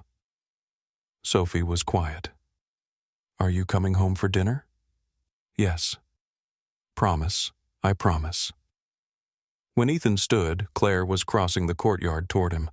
She had left headquarters without waiting for the company car and driven herself through the morning traffic. Her coat was still draped over one arm. Her hair had come loose in the wind. Workers stopped to watch her pass. Ethan walked out of the basement. For a moment, they stood facing each other beneath the shadow of Tower 3. Claire looked exhausted. Ethan knew he did too. She glanced toward the residents gathered near Maria's office. "What happens now?" "The inspectors take over. And I give them everything. Then," he looked toward the towers, "then I go home and make dinner for my daughter." Claire nodded. There were 100 things neither of them could say in the courtyard. Not with workers watching. Not with rumors already moving through the company. Not while she still held the power to decide his future. So Claire only said, "Thank you." Ethan met her eyes. "Make it count." He handed the inspectors his notes, his photographs, and the original component records. Then he picked up his canvas bag and walked toward the gate. Claire watched until he disappeared beyond the construction fence. Behind her, the 4 towers stood silent beneath the clearing sky. Their lights were off. For the first time since the project began, no one was pretending that darkness meant the system was safe. Ethan reached home shortly after 6, with dust still clinging to the knees of his work pants. The apartment smelled like tomato sauce and garlic. Sophie stood at the stove on a wooden chair stirring a pot with both hands, while their neighbor, Mrs. Carver, watched from the kitchen doorway. "I supervised," Mrs. Carver said. "Your daughter did not." "I followed the recipe," Sophie replied. "You added cinnamon?" It smelled right. Ethan set his canvas bag beside the door. Mrs. Carver studied his face. "You still employed, I think so." "That is not a good answer. It is the only one I have." She took her coat from the chair. "I left the bread in the oven. 3 minutes no longer. Your daughter believes smoke alarms are cooking timers." Sophie waited until the apartment door closed, Then she climbed down from the chair and looked at Ethan. "Did the people in the big room believe you? They believed the data? You said that on the phone. It is still true." "Did Claire believe you?" Ethan removed his jacket. "Yes." Before the data, he looked toward the pot. The sauce had started to bubble along the edges. She believed something was wrong. "That is not what I asked." Ethan turned down the stove. Sophie folded her arms. The gesture reminded him so much of Hannah that for a second the kitchen seemed to change around him. He could almost see his wife leaning against the old counter in their first apartment, waiting for him to stop avoiding a question he already understood. "Claire believed me," he said. "Then why did she tell you to stop?" "Because believing a person and proving something to everyone else are different." Sophie considered that. "Did she say sorry?" "Yes." "Did you?" Ethan looked at her. "For what?" "You were angry. That does not always mean I was wrong. It does not always mean you were nice." He opened the oven and removed the bread. The top had darkened, but it had not burned. "I was not nice." "You should say sorry too. I will think about it. That means no when adults say it. It means I will think about it." Sophie carried 2 bowls to the table. Ethan watched her move through the small kitchen, careful not to spill the sauce. The final rent notice was still beneath the coupons. The project had been suspended. His contract had less than 2 weeks remaining. Nobody had told him whether he should report to the site the next morning. The truth had protected the residents. It had not yet protected his job. He sat across from Sophie. She took one bite and frowned. The cinnamon was a mistake. Ethan tasted the sauce. "It is not terrible. It is confusing." "That is fair." They ate anyway. After dinner, Sophie spread her homework across the table while Ethan opened his laptop. 3 messages waited in his inbox. The first came from Human Resources. His project access had been restored for the purpose of cooperating with the independent audit. His temporary contract remained active until further notice. The second came from Maria. 2 portable battery units had arrived for residents using medical equipment. A mobile generator was being installed behind Tower 3. The elevator contractor would inspect the old transfer system before midnight. The third came from Claire. It contained only 1 sentence. "The audit team has requested your complete field records, and I have instructed everyone to preserve them exactly as you created them." Ethan read the sentence twice. Then he opened a new message. He typed that he would provide the files by morning. He stopped, deleted the sentence, started again. "I should not have said you were asking me to disappear. You were trying to keep the board from turning the evidence into a story about us. I was angry, and I made it personal." He stared at the words. Sophie looked up from her fractions. "Is that the apology?" "Yes. Send it. You do not even know what it says. You have been staring at it for 4 minutes. If you stare any longer, you will change it into something worse." Ethan pressed send. Claire received the message while standing in a conference room with 3 lawyers, 2 engineers, and an investor representative who had spent the previous hour explaining how uncertainty affected confidence. She read Ethan's words beneath the table. The investor continued speaking. "The concern is not merely the delay. The concern is whether management had visibility into the technical issue before the incident." Claire locked her phone. Management did. The room became quiet. Grant, seated beside the window, looked toward her.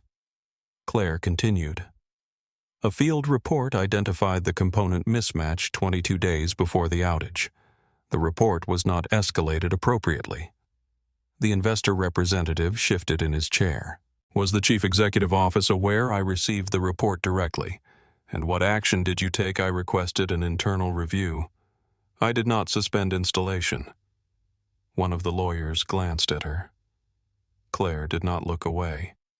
That decision was insufficient. Grant leaned forward. I advised against suspension. Claire turned toward him. I made the final choice.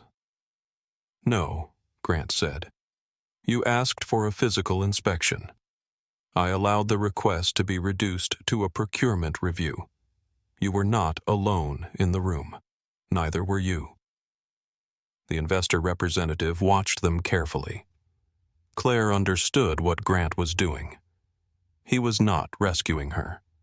He was refusing to let the company rewrite the meeting into a simpler version where one person carried every failure and everyone else remained clean.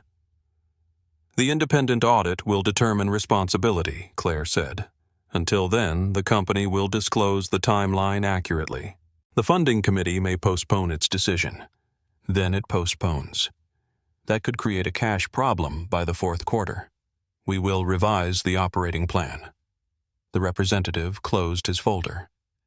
You understand the market may interpret this as a failure of leadership.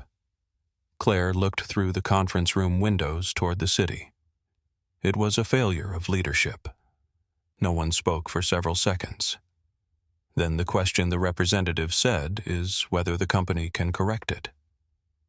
Claire thought about Ethan in the Tower 3 basement, kneeling beside a warning light no one wanted to see.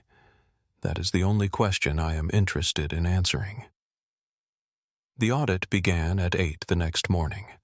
The independent firm sent engineers, procurement specialists, safety inspectors, and a digital records team to Allegheny Heights and the Whitmore Grid Systems headquarters.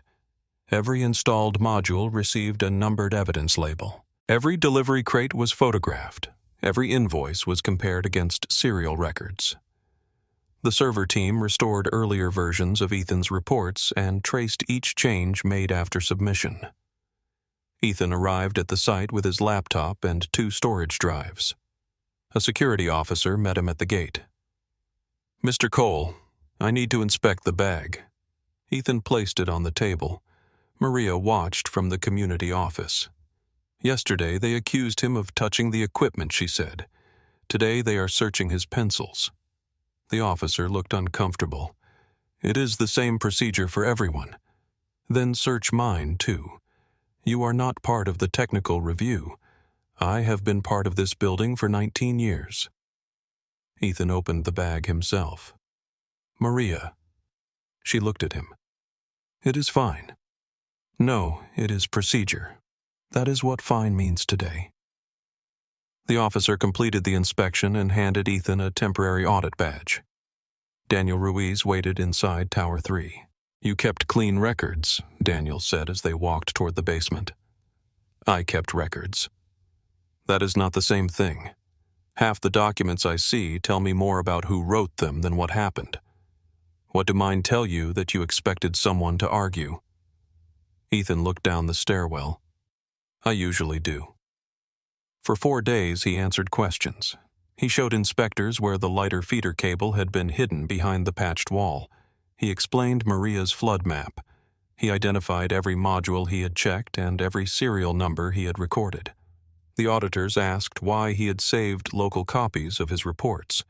Because the project server showed that 2 entries had changed after submission. Did you believe someone was hiding evidence? I believed someone was changing language. What is the difference? Intent. And what did you believe the intent was? Ethan looked at the restored document on the screen. His original line read, Installed component does not meet required thermal specification for documented site conditions.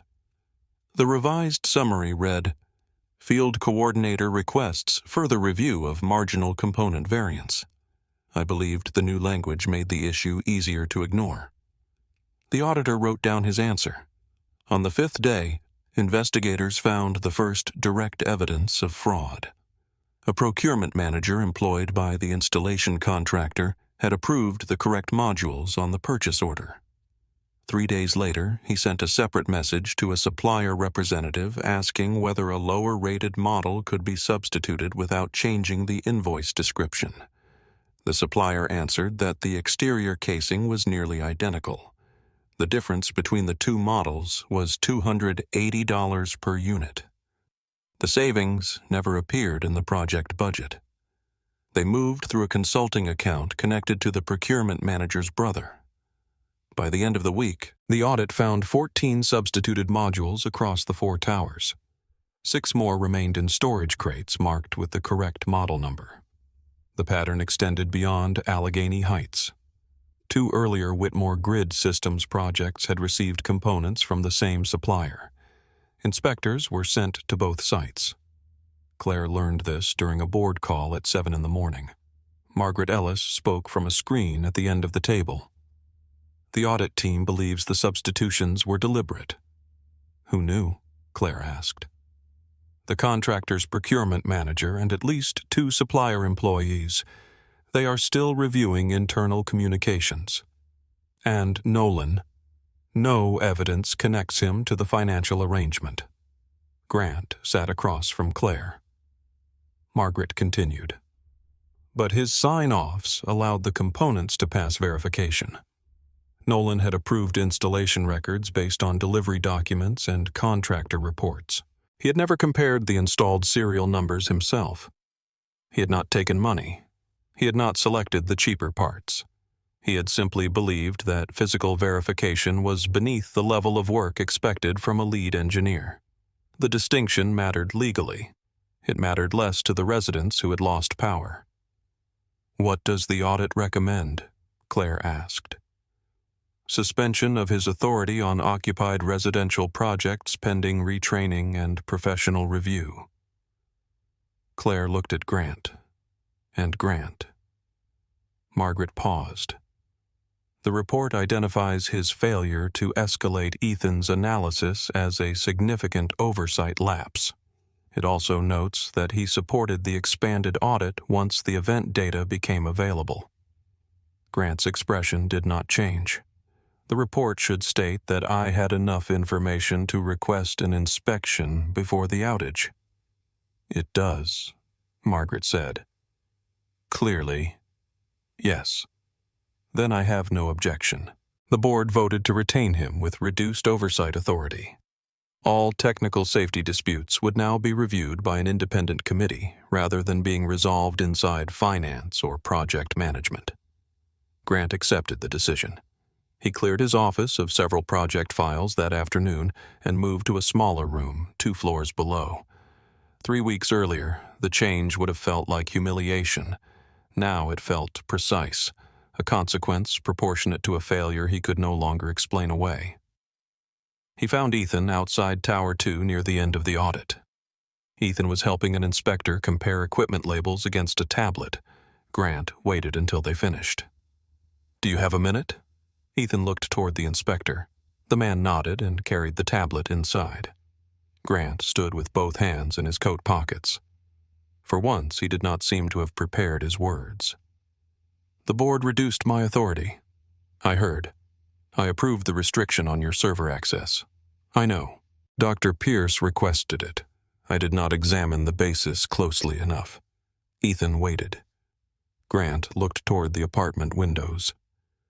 "I treated your lack of a title as evidence that your warning mattered less."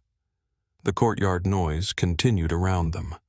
A child bounced a basketball against the concrete. A delivery cart rattled over a broken seam. Somewhere above, a television played through an open window. "I was wrong," Grant said. "That does not fix it."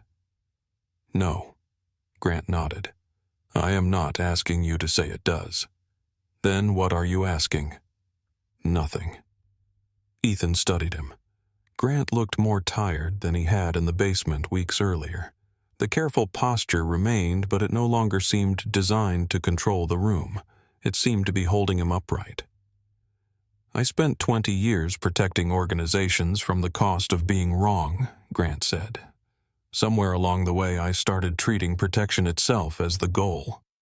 Ethan glanced toward Tower 3. "Buildings do that too." Grant looked at him. "They keep covering old damage because opening the wall costs money. Then one day someone has to open it anyway."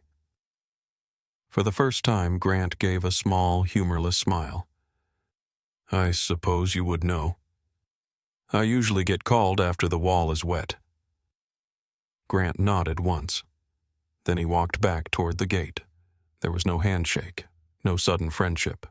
The apology remained where it belonged between the damage and the work required to repair it.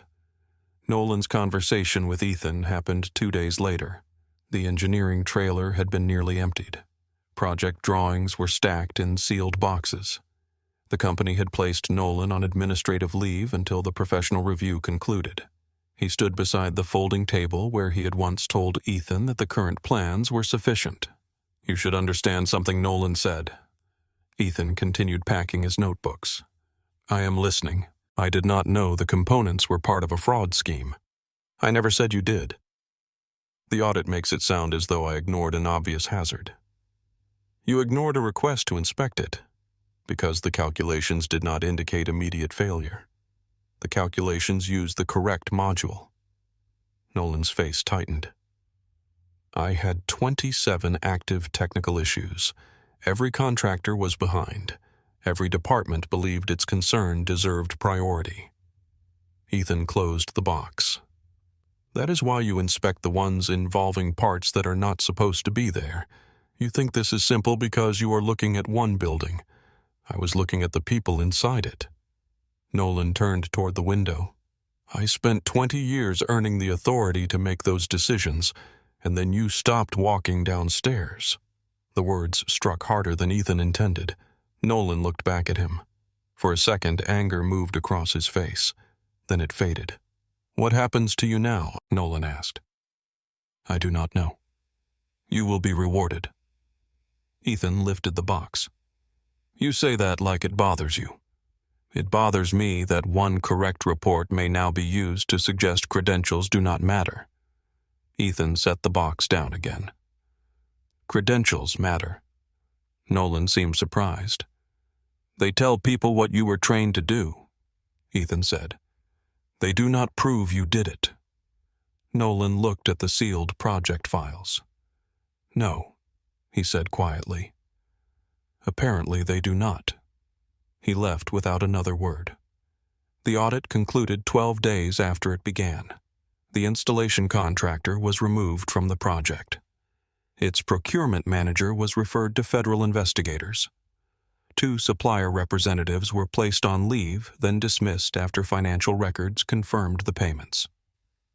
Whitmore Grid Systems paid to replace every questionable component at Allegheny Heights and inspect the 2 earlier installations. The total cost exceeded $6 million. One investor withdrew from the next funding round. 2 others postponed their commitments. Claire canceled a planned expansion into Phoenix and delayed construction of a second manufacturing facility. The company did not collapse. It became smaller than the version Grant had tried to protect. For several weeks, that loss followed Claire through every meeting. Employees asked whether layoffs were coming. Reporters waited outside headquarters. Commentators who had once praised her speed began questioning her judgment. The communications team prepared statements describing Ethan as a courageous employee whose diligence proved the strength of the company's internal culture. Claire deleted that sentence. "The internal culture tried to silence him," she said. The communications director looked toward the legal advisor. "We should avoid language that creates unnecessary liability. It is already in the audit. We can emphasize the correction. We can state both." The final public statement acknowledged the substituted components, the delayed response, the resident support plan, and the independent changes being made to field verification. It did not mention the notebook from 8 years earlier. It did not describe Ethan as a janitor. It did not use his daughter. When a reporter asked whether Claire had personally known the employee who identified the problem, she answered only that he had been hired for his field experience and evaluated on his work. Ethan watched the interview from Maria's office. "You believe her?" Maria asked. "Yes. You answered fast." She kept her word. Maria handed him a mug of coffee. "That is rare enough to deserve a fast answer." His 30-day contract ended on a Thursday. Human Resources scheduled a meeting at headquarters for 4 in the afternoon. Ethan arrived carrying the same folder he had brought to his first interview. This time, the receptionist knew his name before he spoke. Vanessa met him near the elevators. "The East Corridor light has been repaired," she said. "I noticed. You looked, I always look." She pressed the elevator button. "I owe you an apology for the light for your application." Ethan glanced at her. "I saw maintenance work, no degree, and an overnight shift. I decided what kind of man you were before I finished the first page. You were not the only one." "No." The elevator doors opened. Vanessa stepped inside. "But I was one of them." Ethan nodded. "Thank you." Claire waited in the same room where she had interviewed him. The low table remained between the chairs. This time she had placed 2 documents on it. The first confirmed the completion of his temporary contract. The second was a permanent employment offer. Ethan sat and read the title. Director of Field Safety Verification.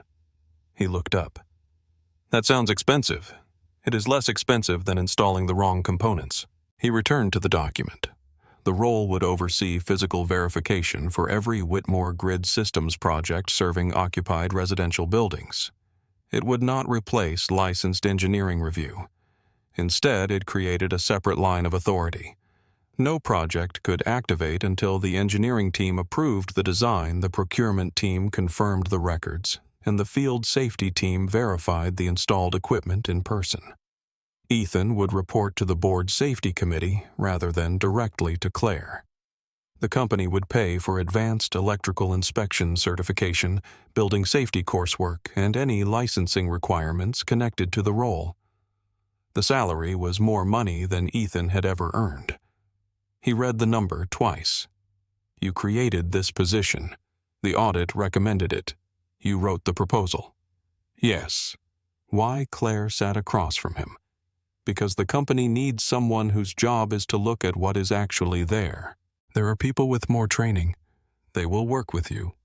People with degrees. Yes. Some of them will not like reporting concerns to me. They do not need to like it. Ethan looked at the final page. This cannot be because of 8 years ago. It is not. Or because of the rumors.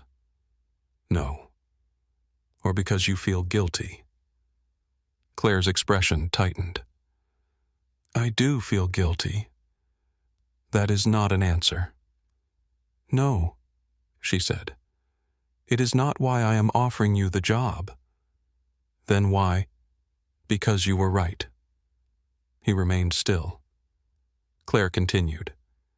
"You found the feeder splice. You found the substituted modules. You documented the risk. You followed the process until the process stopped working, and then you found a way to preserve the evidence without compromising it." She leaned forward. "You were willing to be unpopular long enough to prove something everyone else found convenient to dismiss." Ethan looked down at the offer. "I need mornings with Sophie. The role begins at 9 unless an emergency requires otherwise. I pick her up 2 afternoons each week. Put it in the schedule. I am not asking for special treatment. You are telling me when you are available to work." That sounds like special treatment in better words. Claire almost smiled.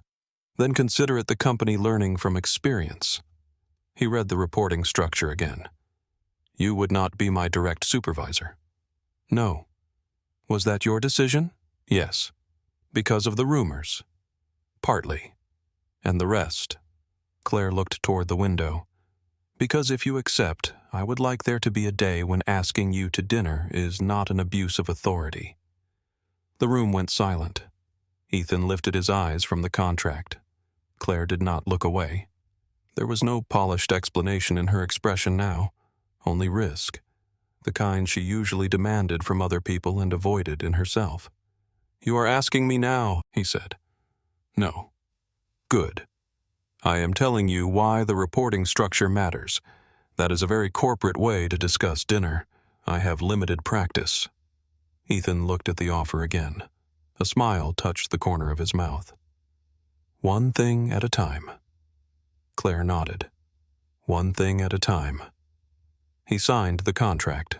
Work resumed at Allegheny Heights under a different rhythm. Every replacement module was checked by two people. One read the model number aloud. The other matched it against the approved specification and procurement record. The serial number was photographed, uploaded, and confirmed before installation. Maria attended the daily site briefings. Resident complaints were no longer stored in a separate community file. They appeared beside technical reports. If an elevator failed, the engineers reviewed the event. If a room overheated, someone measured it. If a resident depended on medical equipment, the power plan included that fact before anyone discussed launch dates. Ethan spent part of each week in certification classes. At night, Sophie tested him with flashcards while sitting across from him at the kitchen table. "What is the minimum working clearance in front of electrical equipment rated up to 600 volts?" she asked. "That depends on the condition. You cannot answer a question with depends. In building safety, depends is often the beginning of the correct answer." She checked the card. 3 feet, under the condition shown. 3 feet, she repeated. "Fine." She placed the card in the correct pile. "You owe me $5. I do not pay tutors who cannot reach the kitchen cabinets. I use a chair. That is a safety violation. You should report me." Claire visited the apartment for the first time on a Tuesday evening in September. She arrived carrying a box of project records Ethan had forgotten at headquarters. Rain had started outside, soft against the windows. Sophie opened the door. "You are not wearing work clothes." Claire looked down at her sweater and dark pants. "I own other clothes." "I was not sure." Ethan appeared from the kitchen. "You could have left the box with Vanessa." "I was nearby." Sophie looked through the open door toward the street. "Your office is downtown." Claire met Ethan's eyes. "I was willing to take a longer route." He understood the reference. 8 years earlier, he had crossed the city for a stranger's notebook. Now Claire stood outside his apartment carrying documents he could have collected the next morning. "Come in," he said. The apartment was warmer than Claire expected. Not in temperature, in evidence. Sophie's drawings covered the refrigerator. Ethan's work boots stood beside a pair of purple sneakers. A framed photograph of Hannah rested on the shelf above the sofa. Claire saw the wedding ring on Ethan's hand. She had noticed it at the diner. Now she saw the woman connected to it. Hannah's face was open and bright. Her laughter caught in motion. Claire placed the records on the table. "Sophie is making grilled cheese," Ethan said. "I have improved," Sophie called from the kitchen. She had stopped adding cinnamon to tomato sauce. That was one time. Claire remained for dinner. They did not discuss the company. Sophie told her about a classmate who had released a frog inside the school library. Ethan described the custodian's attempt to catch it with a recycling bin. Claire admitted she had once set off a fire alarm in a university laboratory because she forgot a battery test inside a heating chamber. "You forgot a battery?" Sophie asked. "I was 23. Dad says age is not an excuse for ignoring safety." Ethan looked at Claire. "I have created a problem." Claire smiled. "No, you created a field inspector." After Sophie went to her room, Claire helped Ethan clear the table. She held Hannah's plate for a moment before placing it beside the sink. She was beautiful. "Yes." "How long were you married?" 7 years. Claire waited. Ethan looked toward Sophie's closed bedroom door. Hannah stopped after a car slid into the median during a storm. She got out to help the driver. Another car lost control. Claire closed her eyes briefly. "I am sorry. It was 5 years ago. That does not make it small." "No." Rain moved against the kitchen window. "Do you still feel married?" Claire asked. The question was quiet enough that he could have pretended not to hear. Ethan looked at the ring. "Some days." Claire nodded. She did not ask him to remove it. She did not tell him grief had lasted long enough. When she left, Ethan stood in the doorway while she walked toward her car. Sophie appeared beside him. "She likes you." Ethan closed the door. "She respects me. That is not what I said." You have school tomorrow. That is also not what I said. The system came online nearly 3 months after the original launch date. The morning was clear and cool. No stage had been built in the courtyard. There were no banners, no cameras from national networks, and no branded backdrop hiding the cracked concrete. One journalist from a local housing publication stood beside Maria. Residents gathered near the entrances to the 4 towers. Technicians remained at their stations. Ethan stood in the basement of Tower 1 with Daniel Curtis and 2 independent inspectors. Claire arrived without Vanessa. She wore work boots this time. Maria handed her the activation key. Claire looked at it, then gave it back. "This belongs to you." Maria stared at her. "You own the system. I do not live here." Maria turned toward the control panel. The residents watched through a video feed displayed in the courtyard. She inserted the key. "Ready?" she asked. Ethan checked the final verification screen. Every module showed the correct rating. Every emergency battery was charged. The old transfer switches had been replaced. "Ready." Maria turned the key. The battery array came alive with a low, even hum. Indicators moved from amber to green. Across Tower 3, the elevators restarted. Stairwell lights stabilized. Ventilation fans began turning through the boiler rooms. Technicians simulated a grid outage. The system transferred to stored power in less than 2 seconds. In an apartment on the 3rd floor, Ruth Wallace watched the green indicator on her oxygen concentrator. It did not flicker. The backup outlet engaged without interruption. Ruth placed one hand over her mouth. Her daughter, standing beside her, began to cry. Downstairs, Ethan watched the medical circuit remain stable on the monitor. He released a breath he had not realized he was holding. Claire stood beside him. "The numbers look good," she said. "They do. Can you say that without sounding suspicious?" "Not yet." Sophie arrived after school with Mrs. Carver. Her backpack bounced against her shoulders as she came down the basement steps. She stopped beside the verified modules. "What are the labels for?" "They show which units have been checked," Ethan said. "Can I put one on? You can mark the final casing on the lower row." He handed her a white verification label. Sophie placed it carefully against the metal housing. It was slightly crooked. She pulled one side up and tried again. "Straight?" she asked. Ethan crouched beside her. "Straight." Claire watched them.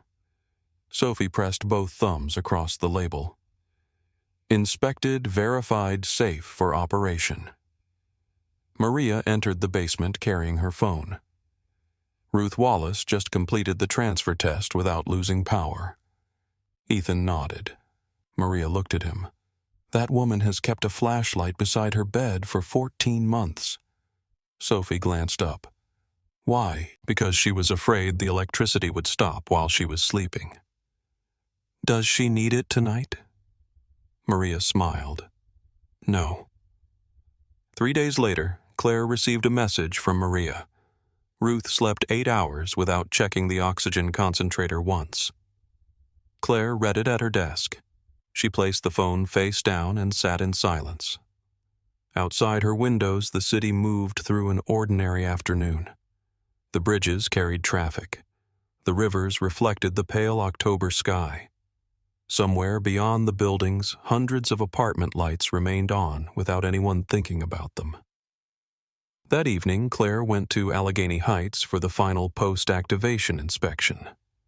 She found Ethan in the courtyard helping Sophie repair the chain on her bicycle. He had removed his suit jacket from an earlier meeting and rolled his sleeves to the elbows. Sophie held the back wheel off the ground while Ethan turned the pedal. "You are pulling too hard," he told her. "I am keeping it stable." "You are lifting half the bicycle. That is stable." Claire stopped beside them. "Do you need help?" Sophie looked at her. "Do you know how to fix bicycle chains?" "No." "Good." Claire blinked. "Good. Dad says people learn faster when they admit what they do not know." Ethan looked up.